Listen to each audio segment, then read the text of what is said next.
C'est grave dans la mesure où comme c'est la meilleure des choses qui t'amènera, Inch'Allah, au paradis. D'accord, ben c'est surtout dans. Alors après, moi, en prenant en considération, justement, parce qu'on a tendance à très peu prendre en considération la miséricorde d'Allah, et ça, je pense qu'on est beaucoup. Moi, je suis africain de l'Ouest. J'ai grandi avec l'apprentissage contrainte de notre religion, donc on a plus mis en avant le châtiment que la miséricorde d'Allah. Donc on a tendance à être craintif. On oublie très souvent la miséricorde d'Allah. Alors je vous en parle parce que quand je fais justement cet appel à des personnes, je pense à sa miséricorde. Je me dis, il connaît ma nia qui est sincère, donc qui a un but bien entre guillemets salutaire, qui est celui d'emmener une personne à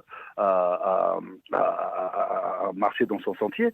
Donc est-ce que, quand vous dites ça m'engage maintenant, est-ce que ça m'engage négativement ou je sais pas. Non, quand je te dis que ça t'engage, c'est pas du tout dans le sens de ça et que ne pense pas que non, c'est pas grave. C'est-à-dire, c'est pour que demain, quand tu seras dans tes 35 minutes, voilà, c'est que dans 35 minutes, tu vas essayer de faire plus d'efforts pour retenir mieux. C'est pour t'encourager à ne pas dire, ben, c'est pas grave, écoute, c'est pas grave. Moi, je dis les 80%, c'est pas grave. Non, c'est grave. C'est grave dans la mesure où comme c'est la meilleure des choses qui t'amènera, Inch'Allah, au paradis, donc tu prêtes l'oreille quand on dit Allah a dit tout de suite. Quand Allah dit Ya en arabe, oh vous, tout de suite, ça ouvre, donc ça ouvre ça ouvre les oreilles, ça ouvre l'esprit. Et donc, la prochaine fois, ce soir, par exemple, Inch'Allah, entre le Maghrib et l'Isha, tu vas faire plus attention.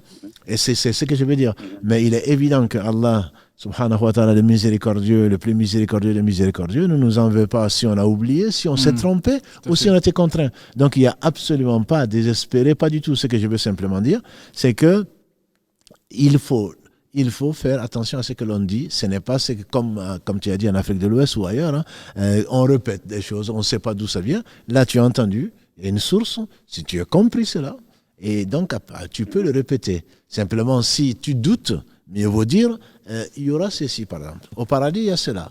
Ou ceci et cela. Parce que tu es sûr, mais tu ne connais pas vraiment les termes. Tu ne sais pas s'il y a 100 degrés, tu ne sais pas s'il y a 110 degrés. Il ne faut pas dire, au paradis, il y a 110 degrés. Moi, c'est ce que j'ai compris. Non.